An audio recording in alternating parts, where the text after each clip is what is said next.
Yes, alright. Nkwanirizaako nnyo. General Salim Saleh gwe twandise anko wa General Muhoozi Kainerugaba munywanyi nfanfe era gwagulumize nnyo nga asinze nnyo movement alinga mu nsonga ezigende maaso mu ggwanga ne mu bulamu bwe. Kaakati General Salim Saleh avuddeyo n'alumbagana abagezaako okuba nga bakritisayizinga Muhoozi Kainerugaba ku bikyamu ki byagenda mu maaso n'okukola. Oba tugambe abagenda maaso n'okumunenyaako. Lwaki nkyogeddewo nti okusinza ku statement z'akoze ku mukutu ogwa Twitter ziraga nti nno ali concerned nnyo okwataakinga abo abagenda maaso n'okunenya Muhoozi Kainerugaba mu nneeyisaayi gy'agenda maaso n'okweyisaamu. Ayigodde otya mu bigambo bye gwe mukwano gwange ali eyampuliriza. General Salim Saleh wabadde asinziira ku mukutu gwe ogwa Twitter agenze n'akola statement ezennyamiza bannayuganda. Weewaawo abamu bagenze maaso n'ozigulumiza abawagizi b'oludda oluli ku gavumenti n'oludda oluli olwa General Muhoozi Kainerugaba omugulumiza n'ebikolwa bye ebigenda maaso. Naye abalala bakituttenga kwegamba enkola ey'okwagala okutiisatiisa n'okusirisa bannayuganda abagenda maaso n'okulitisayizinga ku bikolwa bya General Muhoozi Kainerugaba mutabani wa Mwami Yoweri Kaguta Museveni. Oli ku UG Updates TV kosinzo bango otuwuliriza gwatannatweyungako nkutegeeza kirira wansi waliwo ekigambo subscribe okikoneko obeerenga otweyungako. Kakati mu bigambo bye wabadde asinzidde ku mukutu gwe gwa Twitter General Salim Saleh agambye nti nno adescribinze Muhoozi Kainerugaba nga mwitanga is a lion, fearless, disciplined and ready to defend Uganda's sorrow. Era n'agattako ng'agamba his heartbeat is a heartbeat for the youth, for UPDF, for our national future. Agamba Muhoozi Kainerugaba impologoma etatya era nga omuntu ali discipline ow'empisa era omuntu omwetegefu okudifendinga oba okulwanirira emyoyo gy'abannayuganda. Ayongeddeko ng'agamba ye mutima ogukuba ogw'abavubuka mu Uganda era mu ngeri y'emu gwe mutima gwa UPDF, gwe mutima gwa future y'eggwanga lino Uganda. Lwaki olowooza General Salim Saleh yandikoze statement ng'agenda maaso n'okugulumiza Muhoozi Kainerugaba mu bigambo nga bino? So nga ate tukimanyi bulungi nnyo enneeyisa ya General Muhoozi Kainerugaba gye buvuddeko emabega era nga buli omu agenda maaso n'ogikokkola okujjukizaako emabega. Tujjukirwa ekikolwa ekyaliwo oluvannyuma lwa Eddie Mutwe amanyikiddwa nga Edward Ssebuufu, bodyguard wa Robert Kyagulanyi Ssentamu omukulembeze w'ekibiina kya National Unity Platform, okuwambibwa kwe oluvannyuma lwa Muhoozi okuvaayo ne yeewaana nga yali amuterese mu basement era embeera ye gye yalabikamu teyali nnungi, yali asigaddeko kikuba mukono.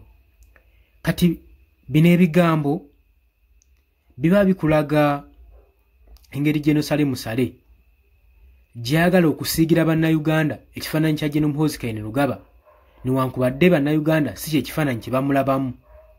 Kino kirabikanga ekyokukwatiika ekikolwa eky'okukaka General Muhoozi Kainerugaba omufuula framework famous person, omusiga ekifaananyi ekirungi eri bannayuganda. So nga ne bannayuganda ebigenda mu maaso mu ggwanga babiraba era banootinga. Kati wovaayo n'ogamba nti nno Muhoozi yes ye kituufu yandibayize a lion fearless naye ekyempisa ekyo nedda kikyabulamu. Newankubadde ayogedde ebyo byonna byonna ebigambo ng'alaga nti gw'omwoyo waye mutima gugenda okununula emyoyo gy'eggwanga. Bannayuganda abamu bakitutte bulala balabanga kati ekiri upside down ekiri vice versa nti Muhoozi Kainerugaba ye muntu kati ate atwala emyoyo gy'Abannayuganda oluvannyuma lw'okwenyigira mu bikolwa eby'okuwamba. Jjukira mu kalulu ka by-elections omwakubibwa abantu emiggo basinga ne kakati bakyapookya bakyali ku bisago. Abamu ne bawambibwa, abamu ne babuzibwawo. Tebamanyi na kumanya oba abamu baafiirayo oba balamu. Kakati kino bakirabanga ekikolwa ekyagenda maaso n'okukolebwa amagye ga UPDF ate Muhoozi Kainerugaba n'ava n'akola statement ng'abagulumiza ku bikolwa byali bagenze maaso n'okukola. Bakirabanga omuntu agenda maaso n'okubanga ajjawo bujja myoyo gy'Abannayuganda. Newankubadde General Salim Saleh agenze maaso n'omugulumiza ng'ayongerako takomye ku ekyo agambye people who spread rumors about Muhoozi are simply afraid of his strengths. Those who spread rumors about him fear the strengths. Bino ne bigambo yabiwandiise nga tannaba kubeera nga ateekako kabonero ak'okumuyita nti Muhoozi is unbreakable spirit, omwoyo ogutasobola kubeera nga gumenyeka. Agamba abamwogerako amafuutiike bamusibako matugambuzi muli isango. Abo aboogera ebikyamu ku Muhoozi Kainerugaba ŋŋambo just lwakuba nti batya olw'amaanyi ge g'ayina olw'obuvumu bwe, era y'ensonga lwaki bagenda mu maaso n'okumwogerera amafuukuule. Oyo General Salim Saleh. Amafuukuule jo juzi twalabyeko ng'ava yakola statement ku General Katumba Wamala nga mwataakinga bubi nnyo. Oluvannyuma n'avaayo ne yeetonda. Yasoose kwetondera kitaawe Mwami Yoweri Kaguta Museveni ng'amugamba muzeeyi ekyo sijja kiddira, n'oluvannyuma n'avaayo ne yeetondera General Katumba Wamala ku mukutu gwe ogwa social media olw'empisa embi ze yabadde ayolesezza. Kaakati bino si mafuukuule, wabula bikolwa ebigenda mu maaso n'okulabibwako ebikolebwa General Muhoozi Kainerugaba bibigenda mu maaso n'okutambulira ku ŋŋambo ne ku mimwa gy'abantu. Newankubadde bamushepinze masekkati mu kwogera bino ebigambo nga bali mu mumentalinga okubanga bamwagaliza okusikira entebe ya Mwami Yoweri Kaguta Museveni, era ng'ono akiri mu mitambo si mulala ye Anku Salim Saleh agenda mu maaso n'okubanga amentalinga Muhoozi Kainerugaba okumufuula figa y'obukulembeze. Bannayuganda balabanga abasembereza ekizibu ekigenda okubanga kibamalako emirembe sinakiini n'okutwala emyoyo gyabwe. Olw'ensonga nti nno Muhoozi Kainerugaba talina kyatya kukola. Talina muntu wa kitiibwa oba amusingako gw'atya. Ekyo nja kikujjukizaamu bwe yagenze mu maaso n'okwogerera amafuukuule General Katumba Wamala. Ffenna ebigambo ebyo twabiwulidde era twalabye ekyadde kigenda mu maaso. Newankubadde abangi bavuddeyo mu praisinga nga bagamba yoyo waffe naddala ab'ekibiina ekya Patriotic Ridge ekya General Muhoozi Kainerugaba PLU kyagenda mu maaso n'okukulira ekyagenze maaso n'okutwala okwekalakaasa gye buvuddeko emabega ku kitebe ekya German Embassy wali eri mu kibuga.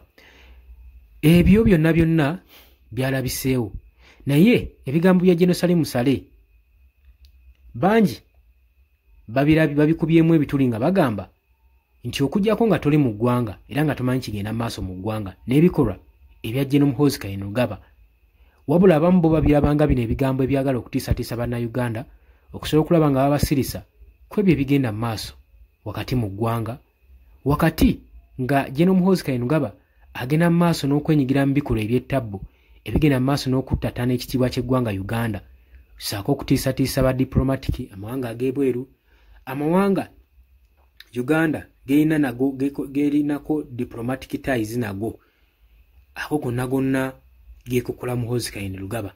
So nze ngamba statement ya General Salim Saleh yanisanye nebanga erongoosebwamukko.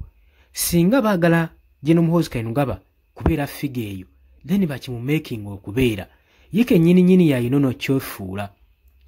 Teri mutima mubi ku nsi ya Katonda. Omutima ogwo guliko sayidi bbiri, kuliko sayidi ennungi ne sayidi enkyamu. Niye gwe guli omutima gumu.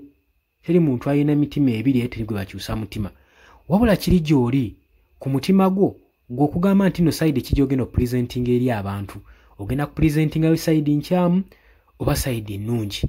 Kati bino ebintu muleke gamba nti no Muhoozi Kainerugaba tabiraba abiraba wabula agiyo paati y'entuufu ey'omutima omulungi. Oba oli abo bannayuganda bajja mwesiimira bokka nga ne musoose namwogerera nga temusoose na kutwitinga. Nkugambye omutima gwina sayidi bbiri ennungi n'enkyamu kati kiri gy'oli sayidi ki gy'oyagala okupresentinga eri abantu. Kakino ekibuuzo kigenda eri General Muhoozi Kainerugaba ddala ku sayidi ebbiri gwe oli just confused na sayidi ki entuufu gy'oteekeddwa okupresentinga oba oli ku UG Updates TV kosinza oba ng'otuwuliriza. Ng'otannatwengako kkirira wansi olw'ekigambo subscribe kikoneko obeere nga otwegattako. Abali emitala w'amayanja, abali mu US, Qatar, Oman, Dubai, Saudi Arabia, abali South Africa, abali mu Kenya, abali mu Asia, banange mbatumiddeko nnyo. Abali mu USA, abali mu UK, mwebale kwekuumira ku mayengo gano aga UG Updates TV. Baganda bange mbagaliza ekiro ekirungi era mbadde bawuliriza balungi mweraba.